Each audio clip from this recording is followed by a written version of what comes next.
In the last 24 hours, the war in Iran has escalated beyond all previously recognized limits. Iran has launched missiles at the joint US-UK military base of Diego Garcia, a target located over 4,000 kilometers from its shores, a distance that was thought to be impossible just weeks ago. This strike is a direct response to strategic calculus that has now been exposed. The US and Zionist entity underestimated not only Iran's technological capacity, but also its resolve. As the war enters a new phase, we are seeing a stark divergence in the Western alliance, with European powers scrambling to contain an economic fallout they did not sign up for. Meanwhile, in a move that reveals the true cost of this war, the Trump administration has been forced to turn to Venezuela, a nation it once sanctioned into oblivion, to stabilize a global energy market spiraling out of control. Tonight, we cut through the fog of war. We examine the technological shockwave of Iran's ballistic capabilities, the unraveling of American hegemony, and the brutal economic calculus. Who's truly paying for this war, and is the West prepared to sacrifice its own prosperity for the interest of one ally? This and more shortly.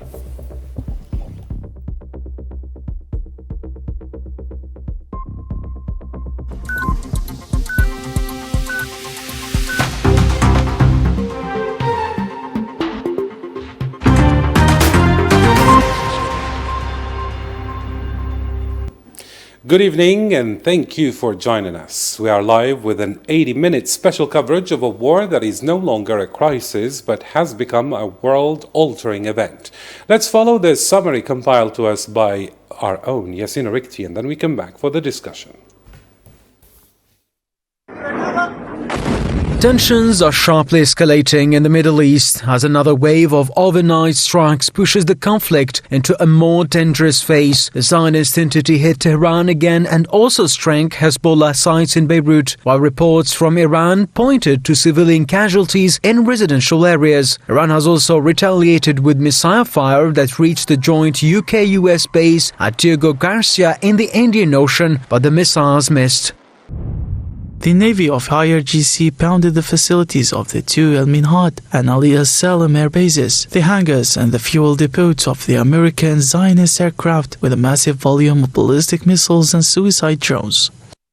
Tehran says its response is part of True Promise 4. Iranian state media says the operation targeted US bases in the region and sites inside occupied Palestine, including Ben Gurion Airport and Haifa. The legal backlash is widening too. Human rights experts have condemned the US Zionist strikes on Iran and Lebanon as unlawful and warned they may amount to grave violations of international humanitarian law. Separately, a UN fact-finding mission has said a Zionist strike on Iran's Evin prison was a war crime. The reported lack of effective advance warning by Israel, which may affect the population's ability to reach safety, raise serious concerns in relation to the principles of proportionality, distinction, and precaution under international humanitarian law. The biggest knock-on effect so far is hitting energy markets. Reuters says attacks on energy infrastructure, along with the squeeze on the Strait of Hormuz, have pushed Brent above $110 and could keep LNG supply tight for years. Reuters also reports that damage to Qatar's gas facilities could take 3 to 5 years to repair, while Goldman Sachs is warning that oil prices will face upside risk into 2027. That shock is now forcing Washington to move on supply. Reuters said the Trump administration has broadened access to Venezuela's PDVSA and issued a temporary Jones Act waiver to help move fuel and fertilizer more easily inside the United States, as it looks for ways to ease pressure on prices and supply. In Tehran, the message is still defiance. Worshippers gathered for Eid prayers at the Imam Khomeini Grand Mosque, and later funeral gatherings were held for IRGC spokesman Ali Mohammed Naini, who was killed in the strikes. This is a profound sorrow. Our leader Ayatollah Ali Khamenei is no longer with us, and we pray in his absence. We have nothing to say to our enemies. We turn to God. Our soldiers on the battlefield are conveying our message to the enemy. We pray to God to grant our nation a swift victory. So beyond the battlefield, this has become a wider crisis touching law, energy, trade and global security. And with every new strike, the risk of a bigger regional spillover keeps rising. To help us navigate this new and dangerous terrain, I am joined by a panel of distinguished experts. Joining me via video conference from Glasgow is Dr. Yvonne Ridley, a British journalist and author, Middle East affairs expert. Thank you, Dr. Yvonne, for being with us tonight, and welcome to tonight's special coverage. Thank you. Mr. Mohammed Chris Sassi is also joining us. He's a geopolitical analyst and financial expert from New York. Mr. Sassi, welcome. Good evening, and congratulations for a nice job that you are doing again. I heard that you are receiving a lot of greetings, so I join them. And hello, Yvonne. Always nice to be with you. Thank you indeed. And Dr. Gregory Simons, a PhD researcher at the Institute for Russian and Eurasian Studies at Uppsala University. Dr. Simons, thank you for being with us at this very hour for you. Thank you. All right, so let's start discussing all the latest developments, and we begin with you, Dr. Simons. So the strike on Diego Garcia is being called a failure because the missiles perhaps didn't hit their target. But Western intelligence believed Iran's missiles were capped at 2,000 kilometers. They just demonstrated a range of 4,000 kilometers, a capability that now puts most of Europe in the crosshairs. What do you think? Was this a failure? Was it perhaps a perfectly calibrated strategic message that the US and the occupation have fundamentally miscalculated the technological scope of this war? One of the things which I was taught when in the New Zealand Army many years ago, assumption is the mother of all efforts. And this is showing that the Western intelligence assumed things which have been clearly proven to be a faulty assumption. So whether or not it hit the intended target, the fact that now it is clearly demonstrated Diego Garcia is within range is sufficient in itself, because the main point, if you just fire a couple of missiles, this is not intended to have a physical demonstration. This is intended to have a psychological demonstration. You are not safe where you thought you are safe, and you need to take this into account. And every time that the Zionists and the United States, under the increasingly deranged Trump, continue to escalate, they need to take this into account, because their bases are much more vulnerable than they had believed. So I think in respect to the psychological effects, these are the intended emphasis on this operation against Diego Garcia. They proved their point. They didn't need to level the island to do it. And Dr. Simon, still, we've seen decades of sanctions designed to cripple Iran's military industry, yet they've unveiled this missile developed in complete isolation from Western technology.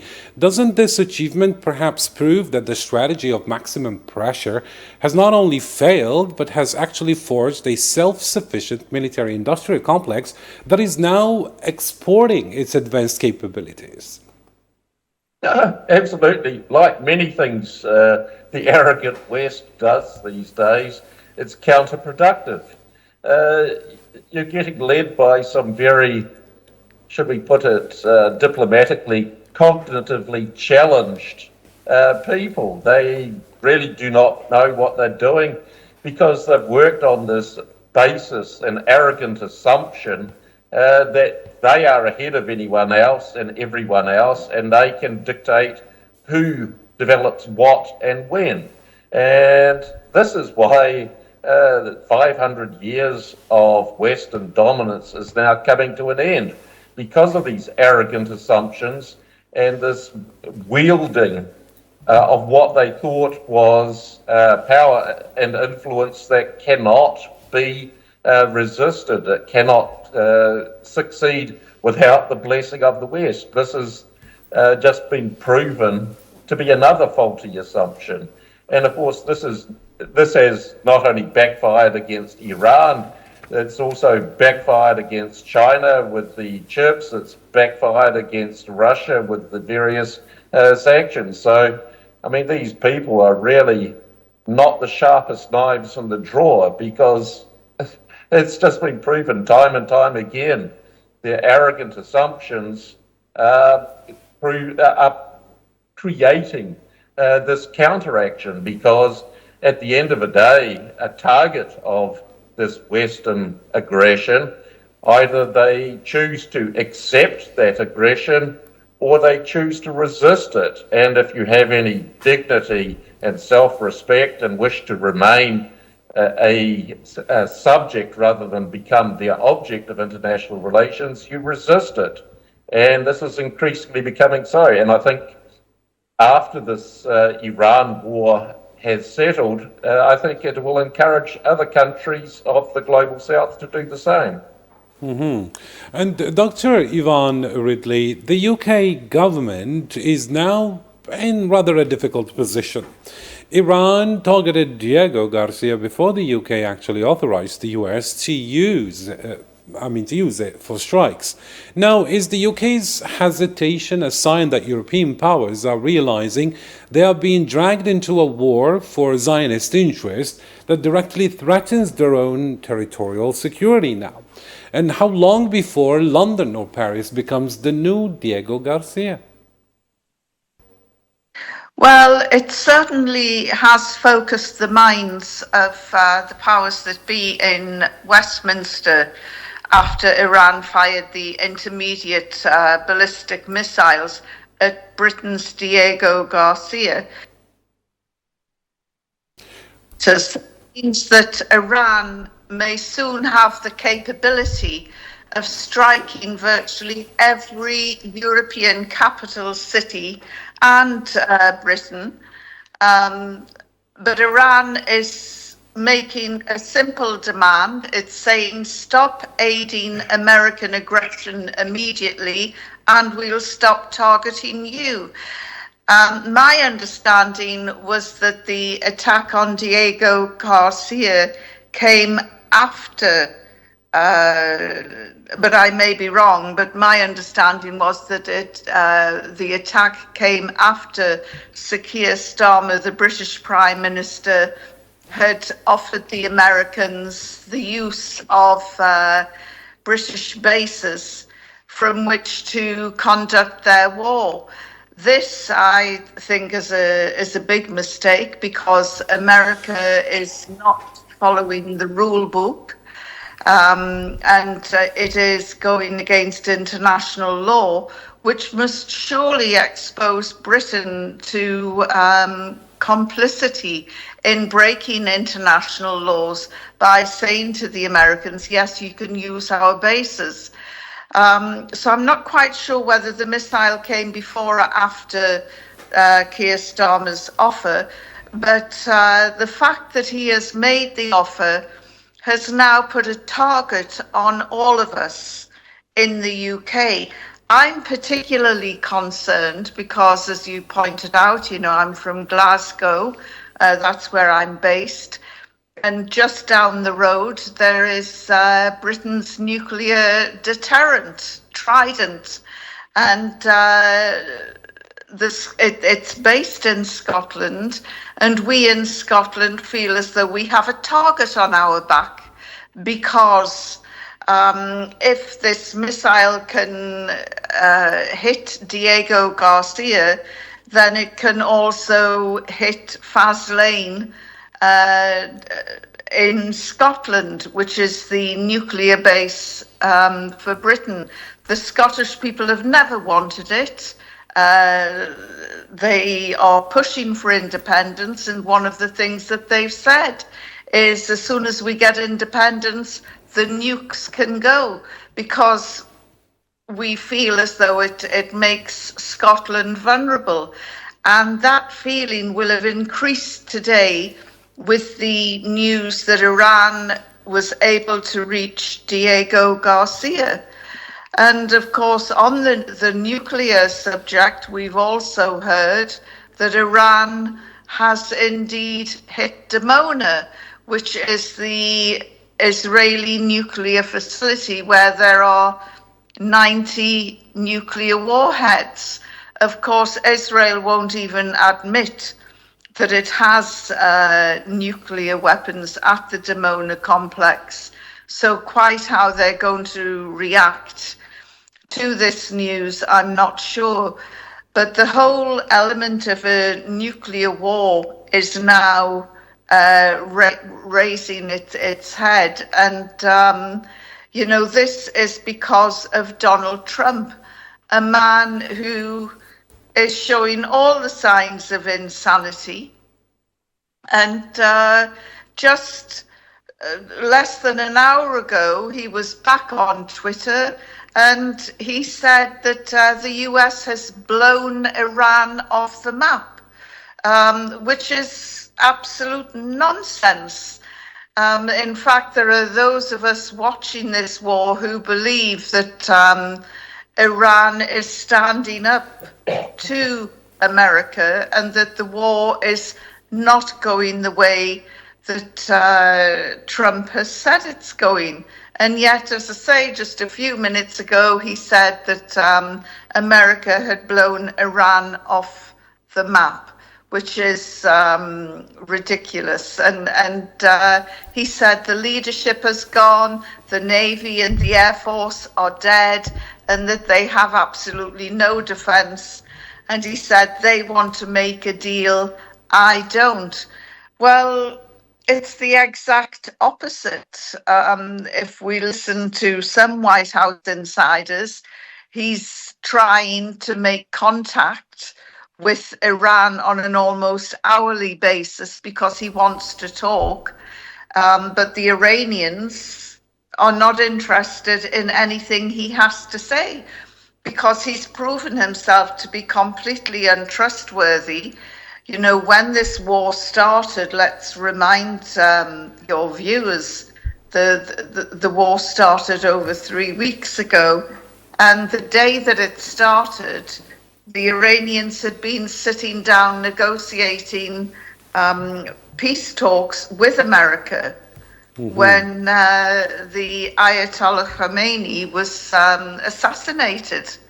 So, you know, the Iranians don't want to talk at all. They're making various statements through the media. There is a war of words which is escalating, and the threats are becoming more extravagant. But today has been, I would say, has seen a turning point. And now we're told that about 5,000 US Marines are on their way to the Middle East. And Trump did say last week that there would be no boots on the ground. But frankly, we can't believe a word that the US president is saying. He's a serial liar.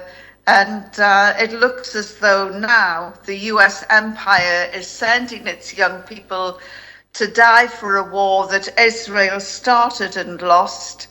And the US has once again been pulled into another endless war. You know, we saw what happened in Iraq when they ended up retreating. And of course, NATO today left Iraq. And we saw what happened in Afghanistan with, again, the Americans retreating. These are really troubling times for everybody in the world, from the ordinary working class people in the streets who are wondering how they're going to pay their fuel bills, to the families of the US military who will be wondering, you know, are our sons, our husbands, our fathers, even our daughters, are they going to war? And will they come back? And why are they fighting for Israel? This is the big question that is being asked in America at the moment. It's a disastrous war, disastrous. Thank you indeed. And now let's include Mr. Mohammed Sassi. And my question is a little away from economy, Mr. Mohammed Sassi, since this is your major. But still, there is also a legal dimension that I'd like to discuss. European nations are signatories to the ICC, Mr. Mohammed Chris Sassi, which is to the Geneva Conventions. If this war involves war crimes and there is evidence of civilian infrastructure being targeted, do you think Europeans as nations have an obligation to act, or will they remain silent as they did during the Gaza war? Well, I will try to answer the question the best I can, but I should say that they are not silent, as you said. On the contrary, as late as yesterday, France, the foreign minister of France, expressed shamelessly that Hamas and Hezbollah are the one who caused the destruction of Beirut, and therefore Israel have the right to self-defense. This is what the Ministre des Affaires étrangères français was saying 2 days ago, as well as the President of European Union. She was blaming Iran for an aggression on Israel and the state, taking the benchmark on October 2023. So therefore, they are not silent in the sense that they don't express the integrity of the law. On the contrary, they silent the destruction of Gaza.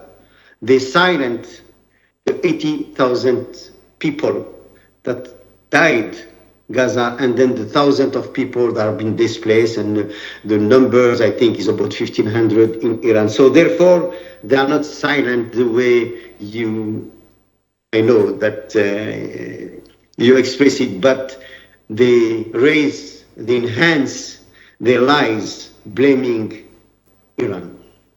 And I would like to say that you have to remember that Iran doesn't have any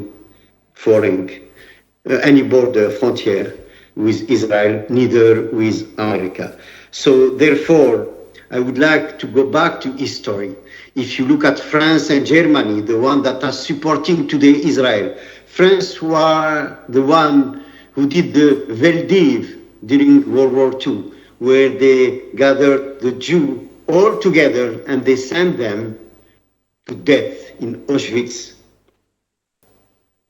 And the German remember the Crystal Night. So again and again, when you talk about the respect of the law, they never did respect the law. Yesterday was against the Jew, today is against the Arab land and the Muslim in Iran. I don't want to say that is a new crusade, but I'm very close to think that is kind of one. And Yvonne is absolutely right when she talked about, Garcia. The message, it was not only for England, but also to send the message of their capability to reach 5,000 kilometers, meaning, as Yvonne was saying rightly, they can go to any European capital. Therefore, when you talk about the right, when you talk about the human right, the law, and when you talk about the Council of Security, how many resolutions did the Council of Security was proposed to simply say to stop the genocide in Gaza? And who did the veto? 4 times it was the USA. 4 of the members of the Security Council who supposed to help to make a society and protect the human right of humanity, they were making war against each other for more than 200 centuries. This is why I said they are not silent. They express their voice, but to condemn the poor victim that this war is created. Thank you indeed. So back to you, Dr. Yvonne Ridley. The Pugwash Conferences, a Nobel Prize winning organization, has called this attack a war of choice and not necessity, and a flagrant breach of international law. So UN experts have echoed this and condemned the US for demanding unconditional surrender. Why is the international legal order from the UN to independent watchdogs so unanimous in its condemnation, yet utterly powerless to stop Washington and Tel Aviv? Is this the final death sentence, let's say, of the post-World War II rules-based order? Well, it could be. I think we're seeing a lot of seismic changes that are happening before our very eyes. I think that we are witnessing the final days of American presence in the Middle East. I think that after this war is over, and it could be quite a few months before that happens, I think that the Gulf rulers will realize that inviting the Americans to have a military base in their country is not a good idea. It has made them a target. They have become human shields for the Americans. So I don't think that America will be welcome to remain in Saudi, Qatar, Bahrain, Jordan, all of the Gulf states where they have military bases. And NATO pulling out of Iraq today is certainly hugely significant. And I think that what we are witnessing is the withdrawal of Western hegemony in the Middle East. So this is quite interesting, but the repercussions on the United Nations, we are forever seeing that it is becoming a huge center of inactivity. The way that its decision-making is configured, when the Security Council meets, it just takes one to veto, and then the whole resolution, whatever it may be, will fall.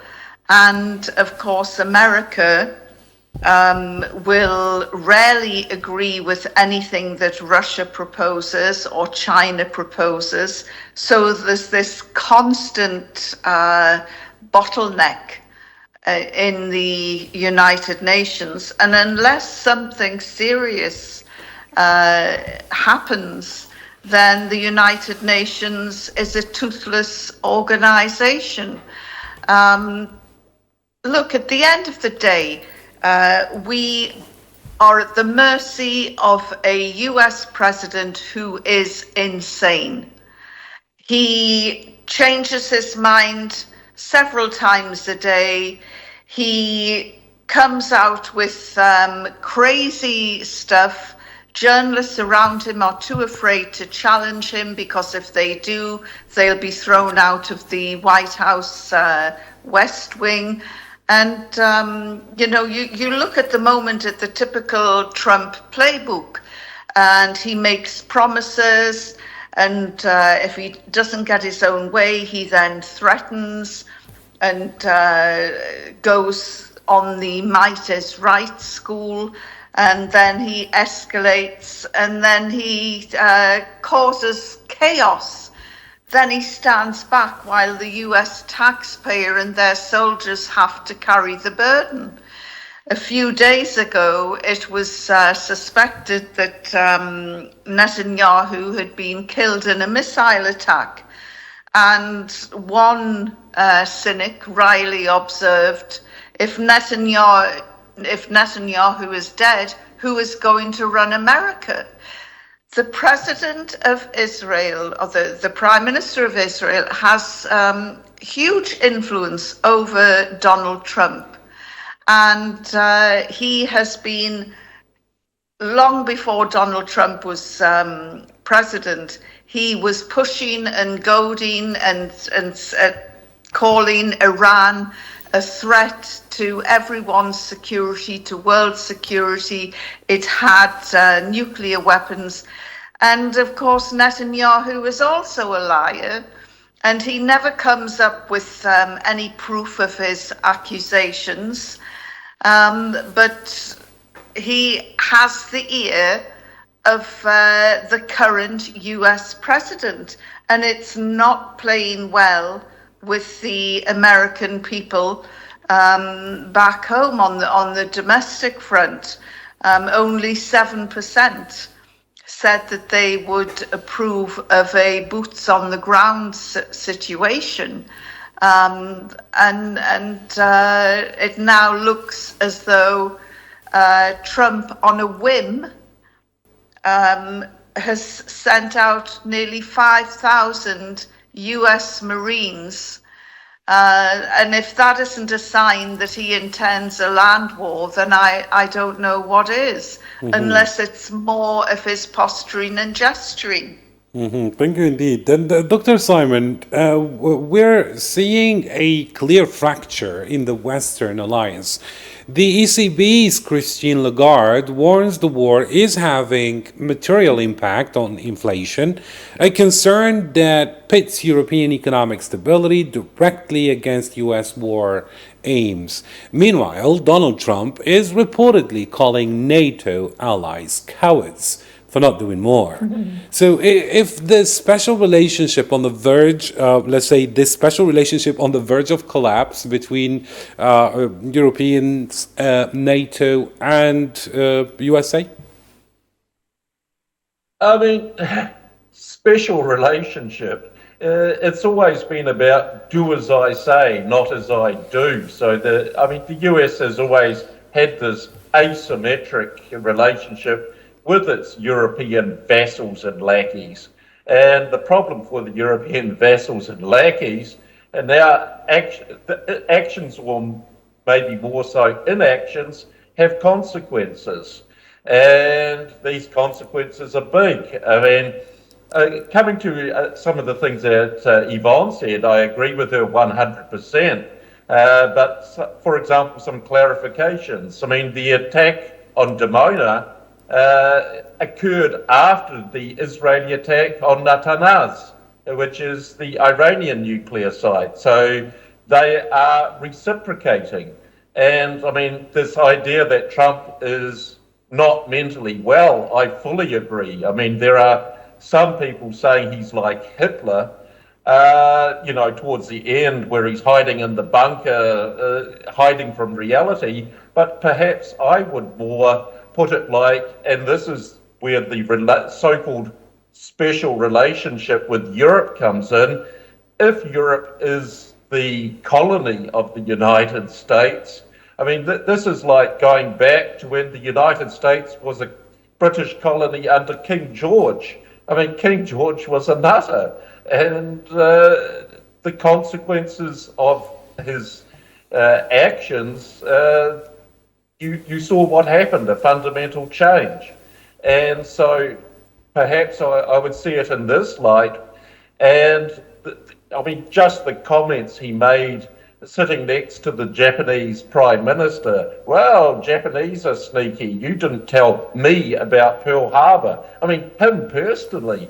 Why would they tell him personally, who was not even born at that stage? He is 5 years from being born, be told about Pearl Harbor. So the narcissism, the megalomania, and the inability to deal with actual reality, not to mention being controlled from Israel. I mean, these are all death blows, and I agree fully. I mean, we're going to see the end of Pax Americana, beginning with perhaps in West Asia and then spreading elsewhere under Trump.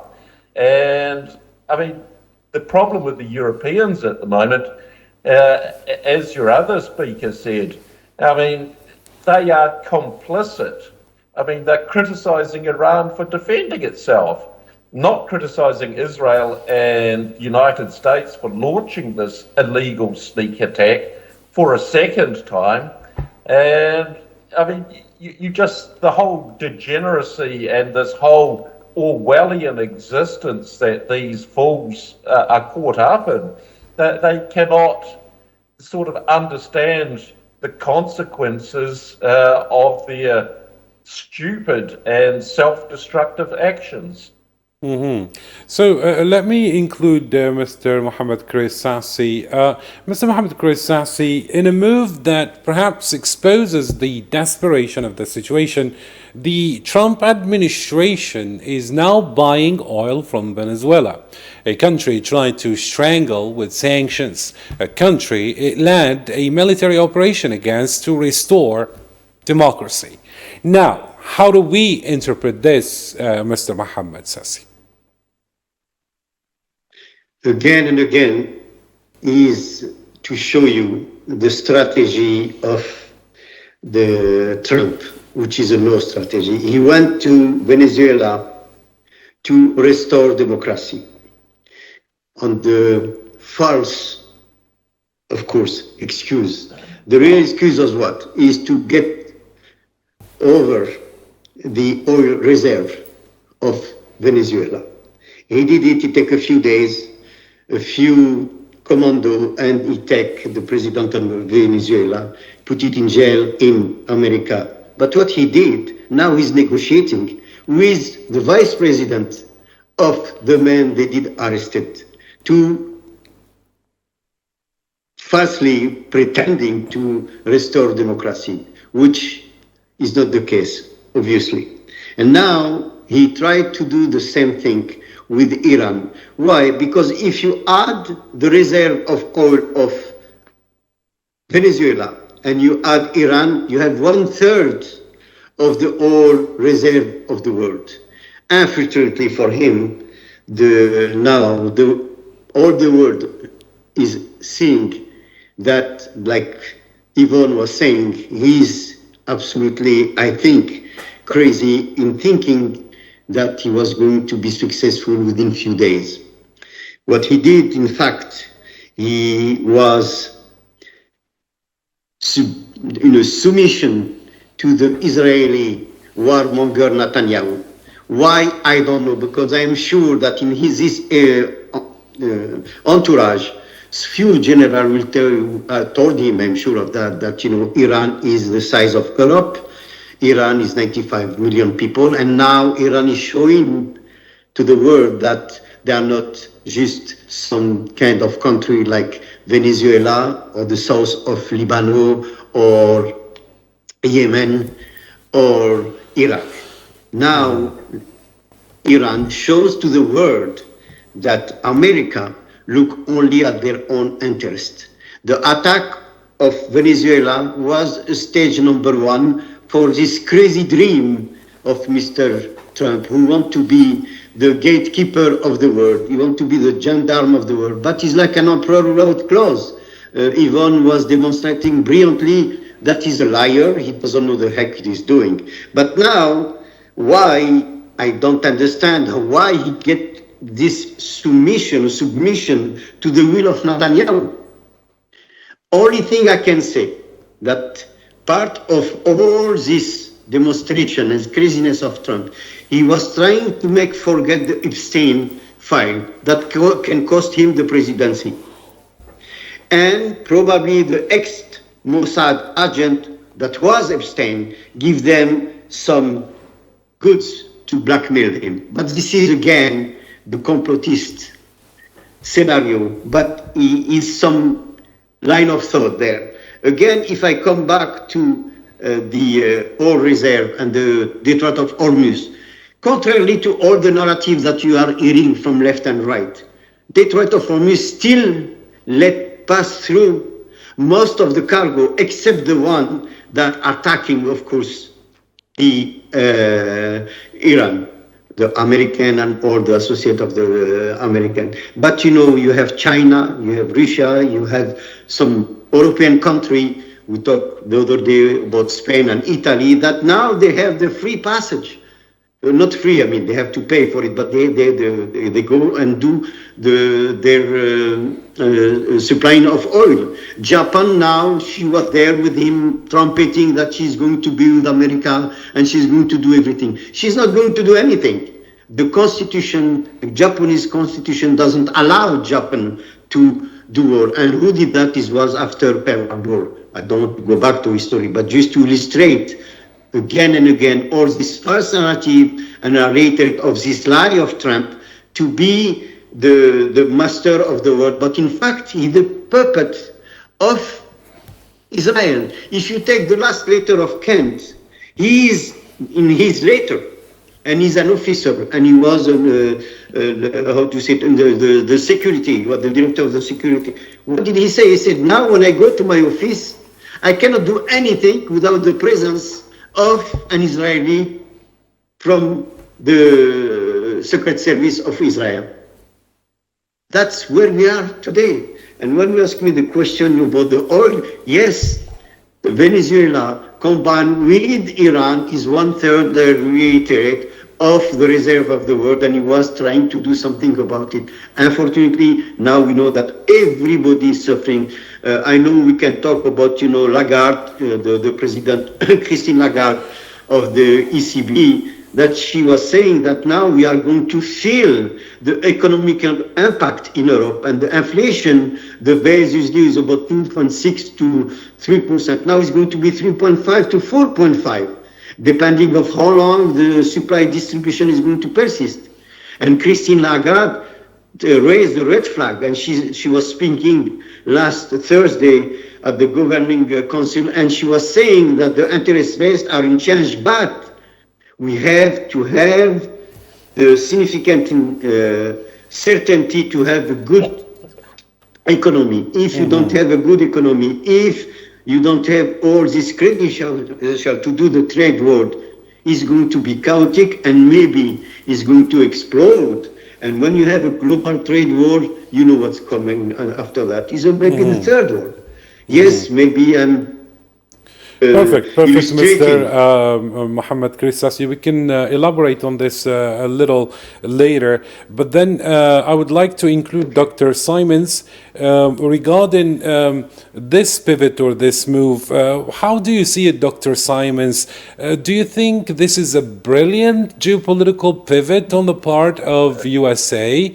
Or, I mean, just to stabilize the prices, or at least to save the US or the US markets? Or maybe is it an admission that the war in Iran is a strategic liability that is forcing the US to abandon its ideological stances simply to keep its economy afloat?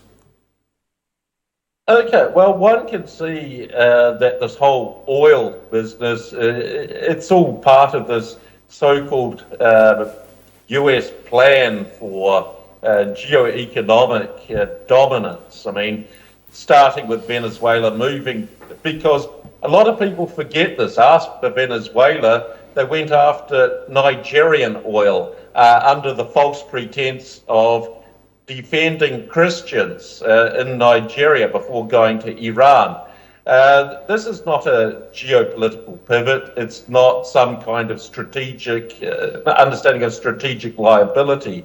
Rather, this is a demonstration of tactical desperation because they've created the situation themselves by their unlawful and immoral attacks on Iran and Nigeria and Venezuela. They did this to try and get control of sufficient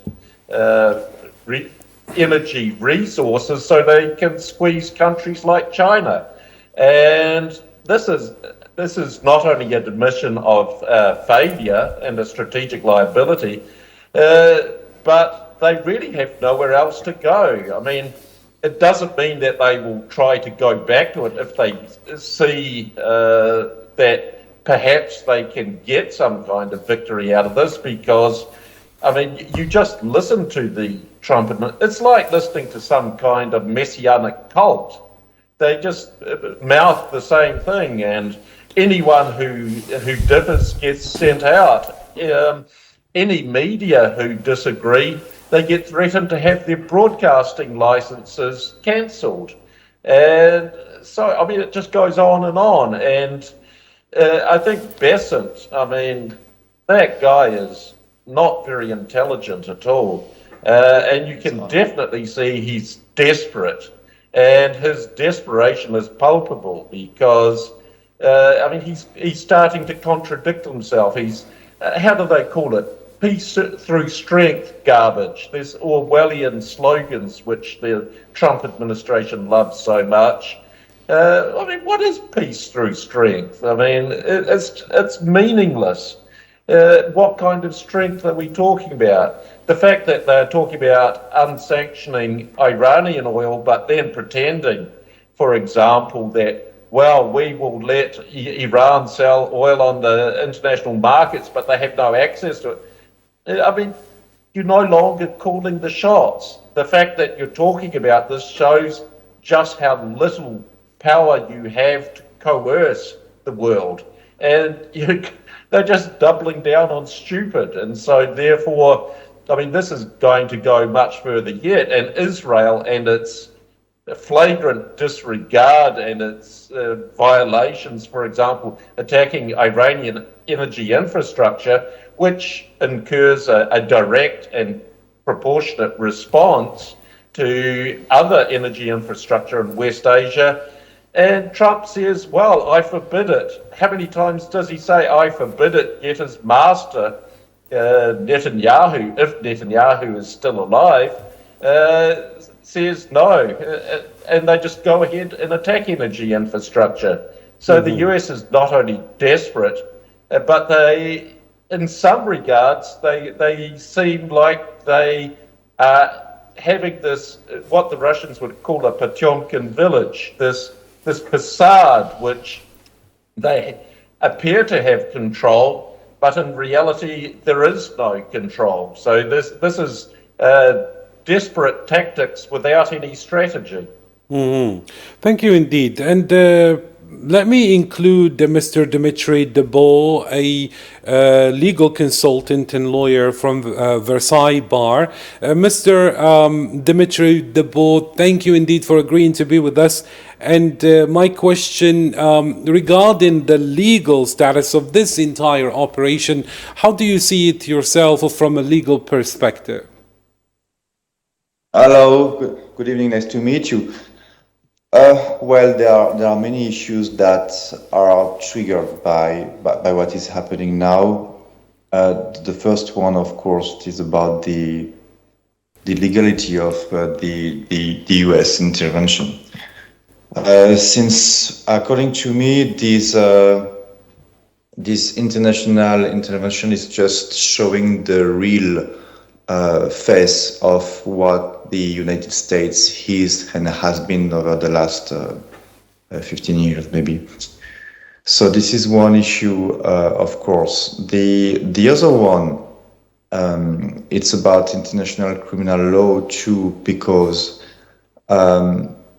hopefully it is to be hoped that the international community will not be mute and will not be deaf by what is happening, because there may be some issues of international criminal war violations, just like what happened in Ukraine, with the invasion of Russia. International criminal law is not is completely silenced, and so it is for what may happen to in Iran. But maybe it's a bit too early to speak about this. The main issue today is about the legality of U.S. presence in Iran. Well, this is the thing. This is how it is now. So, do you have any more questions to go deeper, maybe? So technically, we have seen energy infrastructure being targeted. We have seen civilian infrastructure being targeted. And we see that there is a unanimous stance when it comes to the illegality of this war. Now, what do you think should be done, at least at the European level, so as to maybe strengthen the law and enforce it? And is this even possible on a superpower such as USA, someone who generally dictates the law but then doesn't respect it? Mr. Dimitri? Well, yes, now you cannot stop such a power from doing what they want to do, from making the world how they want it to be. Okay, this is one thing. So Europe, the European institution is powerless, but what the international institutions could do is to create investigating commissions that could try to detect, that could try to report, record any international war crime violations that may happen now in Iran. This is one thing too, because it seems that there are many illegal targeting on the territory of Iran, or it's very likely that there is some infrastructure that are targeted that may impair actually the life of civilian there. Okay, and what Europe could do is to create these commissions that could be under the mandate of the International Criminal Court or not. But I think that Europe must innovate in terms of law and not just be, I think the word that I heard before is right, a kind of puppet on the will of the United States.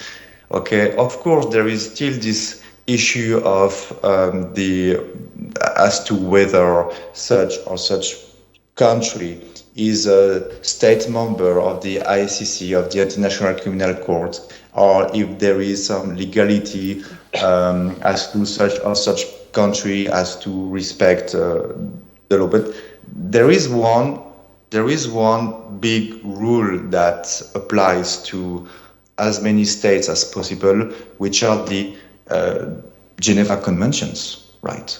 So, and we do know that war crime violations, crimes against humanity, it takes a very long time before it could be brought in front on the scene.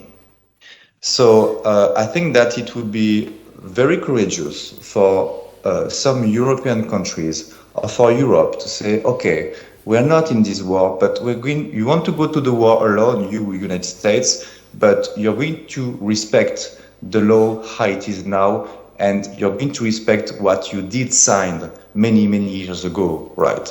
And this is what I expect from Europe, to have the courage to create these commissions, to send investigators to see what is happening there, and that we do not discover in some decades that some war crimes have been committed, and that it takes 30, 40 or 50 years for victims to be compensated. Thank you indeed. So away a little bit from public opinion in Europe and perhaps official opinion, to catch up on that. Mr. Mohammed Krisasi, now I think what is more important for most Europeans and US voters is the perhaps domestic bills they have to pay, the heating bills, the electricity bills, which are going to skyrocket apparently. Now, how do you see it yourself? Is this going to be a pressure factor against the USA? Do you think that they will perhaps concede eventually? I think they don't have choice. They have to come to terms with it. As I was telling you, I was talking about Christine Lagarde. She was saying that Europe is going to be hit with an inflation of more than 4.5%. And this, who is going to pay at the end of the day? all this craziness of Mr. Trump and this chaotic war that he initiated with Israel, that's coming to the causality of it is that at the end of the day you have an election in mid-November in the USA. Usually, even without war, in the mid-election, the Congress changed. If it was Republican, it become Democrat. If it was Democrat, it become Republican. So Trump is very aware of that. And now he's trying to have a saving. He released the reserve of oil, and it's true that from $118 a barrel 3 or 4 days ago at the closing the closing yesterday, it was at $108. Christine Lagarde did say that Europe is going to suffer, but the Europeans now are talking to Trump and telling him not only that they don't want the war, but they want him to stop putting a global trade with his tariff, etc., etc. Now, if you want to stabilize the market, what is the definition of, to answer your question, what is the definition to have the economy, the stable economy? The first thing is to have the security. That's number one. And we don't have it. Not only we don't have it because of the war in the Iran war with the America, but also we have tendency to forget it this day. You have Ukraine, and Ukraine is a tremendous problem economically for all of Europe. Ukraine was the number one provider of wheat and grain in general, not only for Europe, but for Africa and for part also of Asia. And now with the war going to the 5th year, nothing has been done, and they are going to suffer about it. Like, you know, the Russian before the war with Iran, they were blocked out economically. I would like to discuss Iran a little separately a bit later, Mr. Mohammed Kristasi, but then I would like still to highlight public opinion here before they say enough is enough. So, Dr. Ivan, how long do you think citizens in Europe are going to demand an end to a war that is impoverishing them, perhaps for the sake of a foreign ally even? And here we see breaking news, and it's crazy. Dr. Ivan Ridley, if Iran does not fully open the Strait of Hormuz within 48 hours, we will strike and destroy its power plants. That's what Donald Trump is saying. How do you comment on this? Well, as I said before, you know, Donald Trump, a lot of what he says is just hot air. And he's not telling the truth. He makes empty threats. And if so many people weren't losing their lives, or millions around the world weren't being affected by him, it might be quite amusing. But this is a man who is out of control and has no grasp on reality. For instance, today when he was questioned about Iran, he said their leadership is gone, their Navy and Air Force are dead, they have no defense, and they don't want to make a deal. We have total control of the skies. Well, it's now day 19 or 20 of this war, and Iran is still firing missiles. And as Israel has found to its cost, about 45 people have been killed with the missile that hit Dimona, which is where Israel has its nuclear facilities.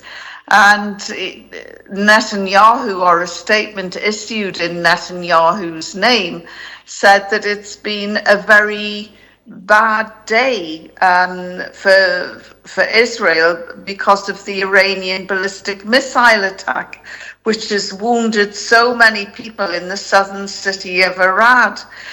Now then, Trump has been telling everybody they've got no air superiority, they're not in control of the skies, and they obviously are. So for him to then turn around and say that he's going to choke the Straits of Hormuz, that must send tremors around the oil markets, because every bit of language he uses is being monitored by traders around the world. And the extravagant language that he's using, none of it rings true. And you know, in a war, you don't tell the enemy what you're going to do, but you just have to go onto Twitter to find out what Donald Trump's next move is. And he can, it's not in his interests or anyone's interests for him to choke the Straits of Hormuz. You know, Iran has been defending that coastline now for more than 6,000 years. And they've had 40 to 50 years to prepare for this war, because they have been threatened on an almost daily basis by America. So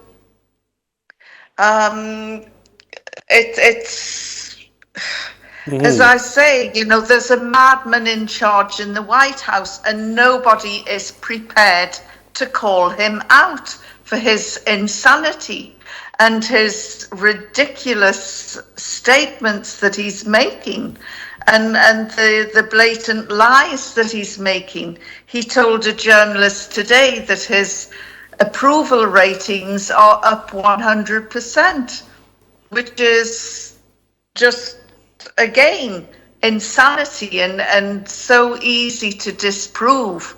But of course, if anybody dares to challenge him, he goes crazy. So and they'll be called names such as stupid and irrelevant, and on so many occasions, especially by reporters. Thank you indeed. And since you mentioned the move on the Strait of Hormuz is something that falls within perhaps the sovereignty of Iran, since it is its coastline.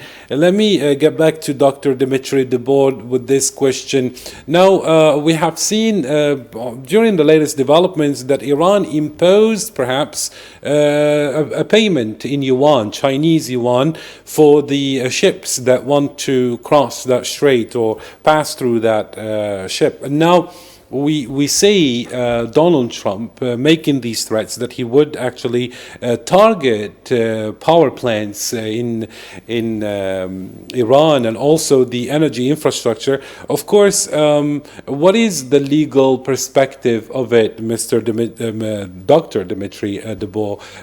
How do you see it yourself? Like, can the USA even dare to do something of this sort? This is a sovereign state, and the Strait of Hormuz falls within its sovereign territory, and it can perhaps dictate the law according to the laws. I mean, the international conventions we have, it can actually impose a certain payment in yuan or any currency it wants. Yes, thank you for your question. It's quite simple. It's all about targeting. There are international rules regarding targeting, and the issue that is asked is to know as to whether targeting power plants are legal or not. The question, the answer is no. Why is that? Because you're not targeting power plants to mute and silence belligerents. You're targeting power plants for weakening a country and for imposing economical situations, right? So you can target power stations if the consequence of such a targeting is to weaken belligerence, right? Because the real issue with a capital I is the following. What are Trump's objectives, political objectives? None. There is absolutely nothing. I really like this very famous book from Karl von Clausewitz, which was a German strategist who decided to materialize what was the history of strategic thought. And you cannot go to war if you don't have a political objective, right? So what is your political objective if you invade a country? It's to take a capital, it's to remove a government, it's to impose such and such people, right? This is your objective. It's legal or not, it's a different issue. But in terms of law, the law is always submitted somehow to politics. So the law cannot work properly if the law cannot see what are the political objectives of the task, right? And the issue here is that international law in terms of the international criminal law is completely blind because this law cannot see right now what are the political objectives. If the objective is to take Tehran, and if for taking Tehran you need to attack power plants, right? You're right. If you're attacking power plants because you want to dictate economical conditions to other countries, you're wrong because you are violating the principle of sovereignty in international law, right? So I think that there is insanity in Trump, that's true, but the guy is not that insane because he is hiding his political objectives. Is luring everyone, because I do think that he's very well aware that if he's giving a very clean sheet on what his political objectives are, the law will be more will not be blind anymore, and a law will have to be enforced in the case of Iran, right? But this is it. So your starting question, can we target power plants? The answer depends on what the objectives are. Mm-hmm. Thank you indeed, Dr. Dimitri Debout.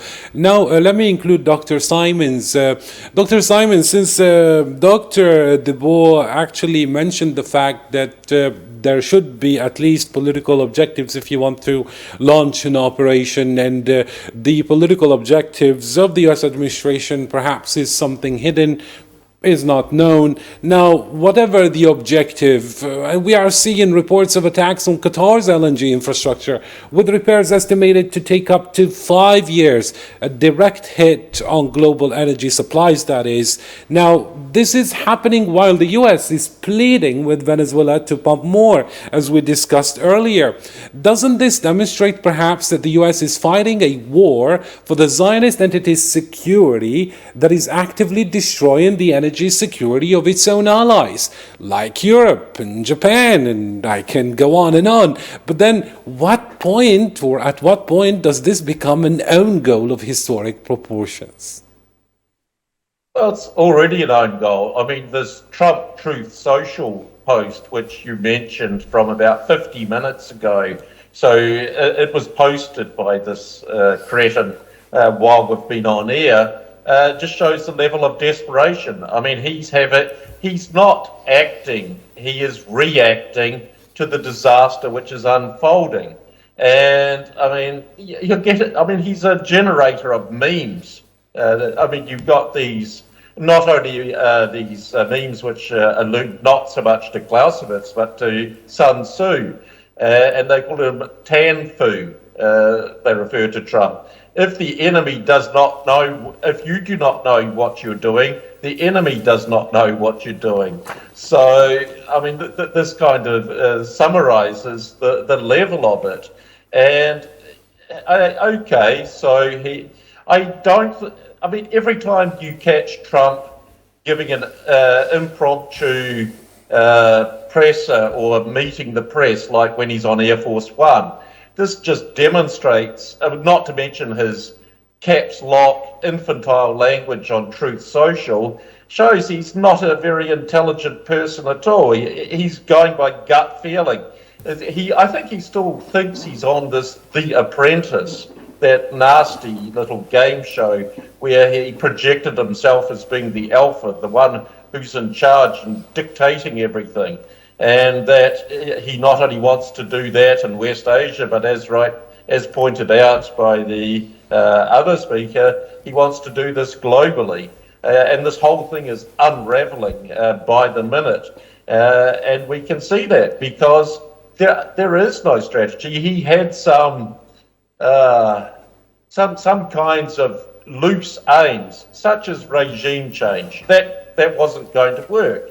When you bomb a country, and the thing which was missed out, I think perhaps in this legal understanding, when you bomb a country, for example, its energy infrastructure or its hospitals, its schools, this is all illegal, but it's also illegal from another perspective. It's collective punishment, and collective punishment is not legal. Period. You cannot do that. But the US and the rules-based order, of course, do this very often. They do it against every country. They did it against Serbia in 1999, Libya 2011, Iraq, Afghanistan, every one they've been in. They have done this. And of course, while you are so-called calling the shots because of your ability to enforce and coerce through physical, military or economic means, then the consequences are minimal. I mean, you'll get people killed. I mean, it's like what he's saying, we control the skies. Well, tell me about that F-35 or that F-16, which has also been shot down. The whole point about it, Iran is not a maritime power. It has no intention of being so. It's not an aerial power. It's a continental power. And for example, his bluff and bluster, which he talks about sending 5,000 Marines, or make it 10,000. It won't matter. I mean, putting them on Cargo Island or somewhere along the coast will make Gallipoli from 1915 look like a Sunday picnic. But then, Dr. Simons, amid all this mess, what are the plausible end games here, according to you? The US obviously cannot occupy Iran, and it cannot force surrender. It cannot even secure the Strait of Hormuz without a coalition that does not exist here. Is there any exit strategy, or are we looking for a prolonged conflict? Well, you have a situation of the coalition of the unwilling this time. So, it's a mess. He's got nowhere to go. And I think the problem is not only one of rational logic. For example, what you point out is absolutely true. I mean, how do you get the off-ramp from here? The thing which blocks the exit strategy is hubris, arrogance, megalomania, these emotional aspects where Trump doesn't want to be seen as losing this. I mean, this is coming to his megalomania and this brand that he likes to try and build for himself of being in charge of dictating everything. And this is one of the things where he can't back down. This is why, I can see him searching for a strategy to exit. But he wants to somehow have this dignified exit strategy like he had in the illegal sneak attack and 12-day war in June last year, when he said Operation Midnight Hammer obliterated Iran's nuclear capability. And then he said, okay, we're all done here, folks, nothing to see, let's move on. This is what he's been trying to repeat because, we've obliterated the Navy, we've obliterated the Air Force, they have no air defense. Okay, why are you begging your allies threatening your allies when they don't comply. So this is him looking for a dignified exit where he is still made to look in charge. But what he is, I don't know if he's intelligent enough, I doubt it, but what he might come to realise, he's no longer calling the shots. It's like the Ukraine war. US and Europe are no longer calling the shots. Iran is calling the shots because they're prepared for a long war. Trump and Israel are not. They're getting hammered. I mean, US economically more than physically, and Israel is getting flattened. Finally, they're getting to understand what it's been like for Gazans because they are no longer untouchable. And this Diego Garcia revelation, if we like to call it, adds another complexity and risk to this. But yeah, the thing is, I mean, Arachi and the Iranian leadership are right. I mean, who would trust Trump? He's lied twice, he's attacked twice, using perfidy, cover of diplomatic talks to launch a sneak attack, and he's incapable of telling the truth, and he's becoming more detached from reality as we speak. He needs to demonstrate he's learned his lesson, and I think the Iranians are pretty keen on enforcing that, and I think they understand that a lot of these threats, like this deranged, unhinged post from about 50 minutes ago on Truth Social, this doesn't mean anything anymore because he's overused this tactic of communication because Trump has, to use his language, no cards. And the rest of the world increasingly see that. Thank you indeed. And just to include or to elaborate a little bit on economy, Mr. Sassy, markets do need an exit, don't they? They need perhaps predictability, and a war with no end in sight, with no clear military solution, with a superpower visibly struggling and diplomatically isolated. How do you price that as a financial analyst? And what is the cost of uncertainty here? Not just for oil, but for every investment decision, every supply chain, every insurance policy on the globe? Well, you have to have the defining factors in today's environment. The first one is what we call geoeconomics, which is now, at today's date, as is illustrated right now, the merging of national security with economic policy, where geopolitics play a significant role, then is not only pure commercial, is also extremely geopolitical. And we saw it with the Detroit of Hormuz, for example. Even though, yes, the Detroit of Hormuz is very important, but as I said before, he's still working, and Trump doesn't have the guts to go there and attack it. That's number one. And then you have also the common security. You have to focus on reducing global risk through shared stability. Stability is very important, and you have to go back to that stability. Such and addressing climate today is not going to ensure lasting economic health. That is not going to be acceptable, neither for Iran, neither for Israeli people, neither for American people. I just want to say, for example, that despite all the narrative, you have Netanyahu is facing today the people of Israel. Now they are not anymore the untouchable. Yesterday was the Haifa. Before yesterday it was Tel Aviv, and the day before it was a rain of drone coming on their head, and they have to go to the shelters. Now they are not going to accept that. And on Trump's side is the MAGA people. They are telling him to stop the madness. We cannot spend every day $2 billion to help Israel, the 900 million people, and ignoring the rest of the year, the world, and of course, I'm talking about also the Mayan Orient, of what you call the Middle East. So therefore, to answer a question, yes, you have to look for the common security, you have to look for the new geo-economical stature of the region. And another point I would like to add is the anti-coercion measure, which means the strategy to counter unfair practice, such as a monopolistic situation that Mr. Trump was trying to impose on all the world, and it's not working. As my predecessor was saying, we named two, how can I say, one was the General Karl von Clausewitz, and the other one was the Chinese Song Soo, who write both of them a book on the war. The first one, what he was saying, he said, war is nothing but the continuation of politics by other means. This was Karl von Clausewitz. And you have Sun Tzu, the Chinese, in the art of the war, what he was saying, say, know your enemy and yourself, and emphasizing